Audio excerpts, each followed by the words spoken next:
त्याच धर्तीवर लाडक्या बहिणींसाठी हेल्थ चेकअप कॅम्प व त्यांचे परमनंट हेल्थ कार्ड काढण्यासाठी सुद्धा आम्ही एक सकारात्मक प्रस्ताव करत आहोत, जेणेकरून या ज्या ग्रामीण भागातील दुर्गम भागातील महिला आहेत, ज्या आपल्या आरोग्याकडे साधारणपणे कुटुंबाकडे लक्ष देत असताना दुर्लक्ष करतात, त्यांना आरोग्य विभाग आणि महिला व बाल विकास विभाग हे संयुक्त विद्यमानाने आरोग्य शिबिर आयोजित करेल। कारण जर त्यांना आम्ही असं सांगितलं की कॅन्सरच्या चेकअपसाठी आम्ही आरोग्य शिबिर आयोजित करतोय, तर भीतीपोटी त्या आरोग्य शिबिरामध्ये सहभागी होणार नाही। पण जनरल चेकअप कॅम्प जर आपण ठेवले, त्याच्यामध्ये त्यांचे ब्लड टेस्ट असतील, इतर काही त्यांच्यासाठी जे प्राथमिक चेकअप्स आहेत ते त्या ठिकाणी करून त्यांचं एक हेल्थ कार्ड तयार करण्यात येईल। म्हणजे पुढे मागे जर त्यांना काही हेल्थ प्रॉब्लेम झाले तर त्यांचा एक हेल्थ रेकॉर्ड त्या निमित्ताने या हेल्थ कार्डच्या माध्यमातून त्यांच्या सगळ्यांकडे सुद्धा उपलब्ध राहील। या दृष्टिकोनातून हा जो उपक्रम आहे तो आपण हाती घेत आहोत। राज्य शासनाने, महायुतीच्या सरकारने आणि महिला व बाल विकास विभागाने पिंक ई रिक्षा योजना ही त्या ठिकाणी 2-3 महिन्यापूर्वी घोषित केली आणि त्याची जी प्रक्रिया आहे ती सुरू आहे। साधारणपणे 4 ते 5 हजार अर्ज हे विभागाकडे प्राप्त आहेत आणि या वर्षीच्या आमच्या उद्दिष्टामध्ये पात्र महिलांना 10,000 ई रिक्षा उपलब्ध करून देण्याचं उद्दिष्ट आम्ही त्या ठिकाणी ठेवलेलं आहे। याच्यातून 10,000 महिलांना रोजगाराची संधी पण मिळणार आहे। पण त्याचबरोबर ज्या माझ्या माता भगिनी या वर्किंग विमेन आहेत किंवा कामासाठी जात असतात किंवा कॉलेजमध्ये शिकायला जात असतात किंवा रेल्वे स्टेशन असतील, बस स्थानक असतील, पर्यटनाची ठिकाणं असतील, इथं या पिंक रिक्षा उपलब्ध करून दिल्या जातील। त्याच्यामुळे त्यांचा प्रवास सुद्धा हा सुखरूप होणार आहे। या दृष्टिकोनातून आपण हा उपक्रम आणि ही योजना हाती घेतलेली आहे। लेक लाडकी योजना याच्यामध्ये 10 ऑक्टोबर 2023 पासून ही योजना आपण सुरू केली आणि लेक लाडकी योजनेअंतर्गत आपण पिवळ्या आणि केशरी रेशन कार्ड धारक कुटुंबातील ज्या मुली आहेत त्यांना या योजनेचा लाभ आपण देत असताना जन्माच्या वेळी, जन्म झाल्यानंतर 5,000, त्याच्यानंतर पहिलीमध्ये गेल्यानंतर 6,000, 6वीला गेल्यानंतर 7,000, 11वीमध्ये गेल्यानंतर 8,000 आणि 18 वर्ष पूर्ण झाल्यानंतर 75,000 अशा प्रकारे लाभार्थी मुलीला 18 वर्ष पूर्ण झाल्यानंतर एकूण 1,01,000 हे त्यांच्या खात्यामध्ये या योजनेच्या अंतर्गत जमा होणार आहेत। त्याच्यामुळे ही सुद्धा योजना अतिशय प्रभावीपणे राबवण्याच्या दृष्टिकोनातून आम्ही काम करत आहोत। महिलांच्या मदतीसाठी 24 तास कार्यरत असलेल्या 181 टोल फ्री वुमन हेल्पलाईन कार्यरत असून गेल्या वर्षभराच्या कालावधीमध्ये 8 लाखापेक्षा जास्त महिलांनी या हेल्पलाईनवर संपर्क साधला आहे आणि यंदाच्या वर्षीपासून आम्ही ही जी हेल्पलाईन आहे याचं रेल्वे स्टेशन असतील, एसटी स्टँड असतील, सार्वजनिक ठिकाणं असतील, सिनेमा हॉल्स असतील, इथं सुद्धा याची ऍडव्हर्टाइजमेंट करून हा जो toll free woman helpline number आहे हा अधिकाधिक महिलांपर्यंत आम्ही पोहोचवण्याचा त्यानिमित्ताने उद्दिष्ट ठेवलेलं आहे।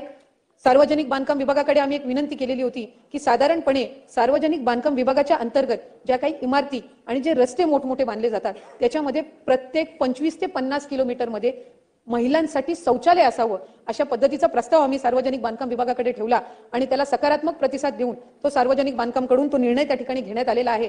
पण त्यासहित आम्ही त्यांना ही विनंती केली की ते सार्वजनिक शौचालय बांधून फक्त उपयोग होणार नाही तर ते मेंटेन झाले पाहिजेत आणि म्हणून त्या दृष्टिकोनातून तिथेच आम्ही बचत गटांच्या दृष्टिकोनातून स्टॉल उपलब्ध करून दिले जातील आणि त्याच बचत गटाला त्या शौचालयाच्या मेंटेनन्सची सुद्धा जबाबदारी दिली जाईल। म्हणजे प्रत्येक 25 ते 50 किलोमीटरला महिलांसाठी त्या ठिकाणी एक शौचालय उपलब्ध होईल। खरं तर अध्यक्ष महोदय, माझी आपल्याला त्या ठिकाणी विनंती राहील, या सभागृहामध्ये काम करत असताना सुद्धा आम्ही 21 या खालच्या सभागृहामध्ये सदस्य आहोत, वरच्या सभागृहामध्ये सुद्धा वरिष्ठ सभागृहामध्ये 4-5 महिला सदस्य आहेत आणि साधारणपणे मधल्या कालावधीमध्ये एक हिरकणी कक्ष आपल्या माध्यमातून त्या ठिकाणी उपलब्ध झाला। पण आम्हाला महिलांसाठी आधीच्या कालावधीमध्ये म्हणजे आपण त्या ठिकाणी सुधीर भाऊ असाल, जयंत पाटील साहेबांनी बघितलं असेल किंवा माझे वडील सुद्धा ज्या वेळेला तटकरे साहेब या सभागृहामध्ये सदस्य होते, आम्ही वरच्या गॅलरीमध्ये ज्या वेळेला यायचो त्यावेळेला महिला सदस्य पुरुष सदस्यांसाठी कॉमन टॉयलेट्स पूर्वीच्या कालावधीमध्ये असायचे।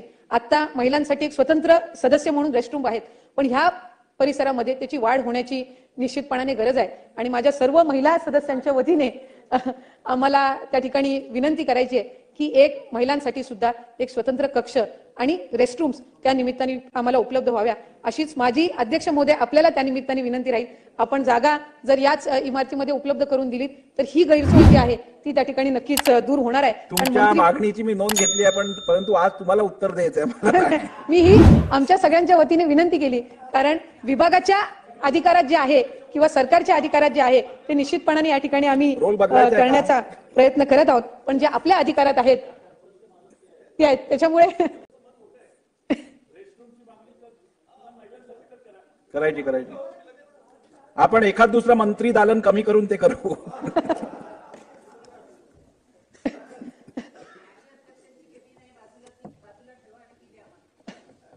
या व्यतिरिक्त सन्मान्य सदस्य आणि सभागृहातील वरिष्ठ सदस्य आदरणीय जयंत पाटील साहेबांनी सुद्धा आणि मुनगंटीवार साहेबांनी सुद्धा ज्या 2 महत्त्वपूर्ण सूचना त्या ठिकाणी केल्या, सुरक्षा कायदा त्याचबरोबर लाडकी बहीण संदर्भात तर मी उत्तर दिलेच आहे. एकही लाडकी बहीण योजनेमध्ये पात्र असणारी महिला ही लाभापासून वंचित राहणार नाही याची दक्षता विभाग म्हणून सर आम्ही निश्चितपणाने घेत आहोत. पण शक्ती कायद्याच्या संदर्भामध्ये राज्याचे मुख्यमंत्री देवेंद्रजी फडणवीस साहेबांनी सुद्धा काही दिवसांपूर्वीच त्या संदर्भामध्ये त्यांनी एक निर्णय त्या ठिकाणी घोषित केला की केंद्राच्या काही कायद्यांमध्ये सुद्धा यंदाच्या वर्षी सरत्या वर्षामध्येच काही दुरुस्ती करण्यात आलेली आहे आणि जो शक्ती कायदा आपण त्या ठिकाणी प्रस्तावित केला होता त्याला पुन्हा एकदा त्याच्यावर फेरविचार करून आणखीन काही बाबी त्याच्यामध्ये समाविष्ट करण्याच्या गरजेचं आहेत. त्याच्यामुळे त्या करून आपण तो पुन्हा एकदा प्रस्तावित करत आहोत आणि या व्यतिरिक्त 21 सदस्यांच्या समितीच्या संदर्भातली जी आपण या ठिकाणी सूचना जी दिलेली आहे त्या संदर्भामध्ये सुद्धा आम्ही तो प्रस्ताव ठेवू आणि तो निश्चितपणाने मान्यच होईल. कारण 21 सदस्य आणि त्याचबरोबर विधान परिषदेच्या सुद्धा जे सदस्य असतील असं 5 तिथले आणि इथले असे एकंदरीत जे असतील ते महिला जी सदस्यांची जी समिती आहे ती सुद्धा निश्चितपणाने त्या ठिकाणी स्थापन करण्याच्या दृष्टिकोनातून योग्य ती पावलं उचलली जातील. नोकरी करणाऱ्या महिलांची गैरसोय होऊ नये याकरता 74 वसतिगृह कार्यरत असून 50 नवीन वसतिगृहांसाठी मान्यता देण्याची कारवाई सुद्धा सुरू आहे, जेणेकरून वर्किंग विमेन हॉस्टेल जे आहेत याची संख्या ही वाढवण्याच्या दृष्टिकोनातून आपण त्या ठिकाणी हे हाती घेतलेलं आहे. या व्यतिरिक्त महिलांना फक्त महिला दिनाच्या निमित्तानेच नाही तर इतर वेळेला सुद्धा अगदी ग्रामीण भागातील, दुर्गम भागातील किंवा शहरी भागातील महिला सुद्धा या रोजच्या जे काही स्थानिक प्रशासन आहे, मग ग्रामपंचायत असो, पंचायत समिती असो, जिल्हा परिषद असो, नगरपालिका असो, नगर परिषद असो, नगरपंचायत असो किंवा महानगरपालिका असो, यांच्या कामकाजाची त्यांना माहिती झाली पाहिजे. शासनाच्या विविध योजना या त्यांच्यापर्यंत पोहोचल्या पाहिजेत आणि त्याचबरोबर ज्या वेगवेगळ्या उद्दिष्ट ठेवून आपण ह्या योजना आखलेल्या आहेत गेल्या अनेक वर्षांपासून त्या त्यांच्यापर्यंत पोहोचून लाभार्थ्यांची संख्या वाढण्याच्या दृष्टिकोनातून आदिशक्ती समिती स्थापन करण्याच्या दृष्टिकोनातून सुद्धा आम्ही विचार करत आहोत, जेणेकरून प्रत्येक महिलांची ही ग्राम पातळीवरची समिती असेल जी शासनाच्या योजना सुद्धा स्थानिक गावातील महिलांपर्यंत पोहोचवतील. त्याचबरोबर बालविवाह असेल, मुलींची माध्यमिक शाळेमध्ये किंवा शाळेमध्ये वाढवण्याची संख्या असेल, त्याचबरोबर तिथं होणारे जे वेगवेगळ्या महिलांच्या बद्दलच्या चुकीच्या घटना असतील याची सुद्धा त्या समितीच्या माध्यमातून नोंद होईल आणि शासनाकडे पाठपुरावा करण्याच्या दृष्टिकोनातून सुद्धा ती त्या ठिकाणी उपयुक्त ठरेल. मला आठवतंय स्वर्गीय आर आबा ज्या वेळेला ग्रामविकास मंत्री होते त्यावेळेला संत गाडगे बाबांच्या नावाने ती समितीची स्थापन करण्यात आली होती. त्याच्यातून स्वच्छता अभियान जे आहे ते त्या ठिकाणी उत्कृष्टरित्या राबवण्यात आलं. तशाच पद्धतीने आदिशक्ती समितीच्या माध्यमातून हे अभियान जे आहे महिलांच्या उपमुख्यमंत्री एकनाथजी शिंदे साहेब आणि उपमुख्यमंत्री अजितदादा यांच्या नेतृत्वाखाली महायुतीचं हे सरकार महिलांना अधिक सक्षम करण्याच्या दृष्टिकोनातून यशस्वीरित्या कार्यरत राहील असं आली. त्यांच्या नावाच्या समोर ही नोंद आईच्या नावासहित त्या ठिकाणी होत असताना आम्हाला मनापासूनचा आनंद होत आहे. अनेक सदस्यांनी या ठिकाणी आपापली मतं त्या ठिकाणी मांडली. त्यामध्ये सुरुवात आमच्या वरिष्ठ सभागृहातील ज्या सदस्य आहेत मनीषाताई चौधरी यांनी त्या ठिकाणी केली. त्यानंतर श्वेताताई महाले असतील, श्रीजया चव्हाण असतील, अनुराधाताई चव्हाण असतील, सुलभाताई गायकवाड असतील, अभिमन्यूजी पवार असतील, मंजुळाताई गावित असतील, संजनाताई जाधव असतील, त्याचबरोबर सरोजताई आहिरे असतील, सुलभाताई खोडके असतील, डॉक्टर ज्योती गायकवाड असतील आणि त्यानंतर आदरणीय जयंत पाटील साहेबांनी आणि त्याचबरोबर सुधीर भाऊंनी सुद्धा काही सूचना त्या निमित्ताने या ठिकाणी केल्या. मी या महायुतीच्या सरकारमधली एक मंत्री म्हणून यासाठी म्हणते सुद्धा भाऊ की आपण जयंत पाटील साहेब असतील, मुनगंटीवार साहेब आपण असाल, गेल्या अनेक वर्षांपासूनचा मंत्रिमंडळामध्ये किंवा एक लोकप्रतिनिधी म्हणून किंवा या सभागृहामध्ये काम करण्याचा आपल्या सर्वांचा अनुभव आहे. मी 2 वर्ष महायुतीच्या सरकारमध्ये एकमेव महिला मंत्री म्हणून काम करत असताना मला कधी महायुतीच्या सरकारमध्ये मी महिला मंत्री म्हणून आहे असं कधी जाणवलं नाही.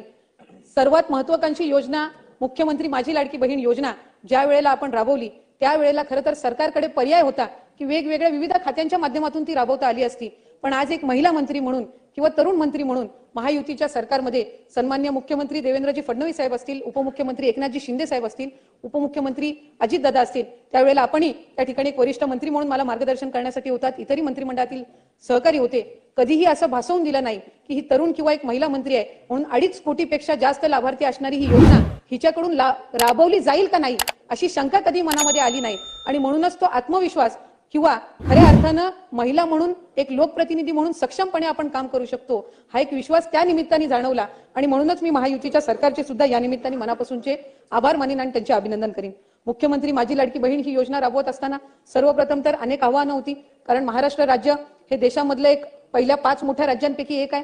त्यामुळे त्याची संपूर्ण प्रक्रिया पारदर्शकपणे राबवत असताना गरजू महिलांपर्यंत आणि 2.5 लाखापेक्षा कमी उत्पन्न असणाऱ्या महिलांपर्यंत ही योजना आपण पोहोचवावी आणि 21 ते 65 या वयोगटातील महिलांपर्यंत आपण ही योजना प्रामाणिकरित्या पोहोचवावी या दृष्टिकोनातून जुलै महिन्यापासून त्याची प्रक्रिया सुरू केली आणि आज मला आनंद आणि अभिमान आहे की जागतिक महिला दिनाच्या पार्श्वभूमीवर उद्या आजपासूनच आपण फेब्रुवारी महिन्याचा आणि मार्च महिन्याचा एकत्रितपणाने लाभ जवळपास 2,52,00,000 पेक्षा अधिक महिलांपर्यंत आज पोहोचवत आहोत. याचा एक विशेष आनंद आणि अभिमान मला निश्चितपणाने आहे. जागतिक महिला दिन साजरा करत असताना राजमाता जिजाऊ मासाहेब, पुण्यश्लोक अहिल्यादेवी होळकर, क्रांतीज्योती सावित्रीमाई फुले यांच्या मातृत्वाने, नेतृत्वाने आणि कर्तृत्वाने पावन झालेल्या आपल्या या महाराष्ट्रातून बालविवाह असेल, जाचक अशा विधवा प्रथा असतील, अन्यायकारक अंधश्रद्धा असतील, मुलींचा जन्मदर वाढीसाठी जनजागृती करणं असेल, महिलांच्या सुरक्षतेसाठी असेल, सन्मानासाठी असेल,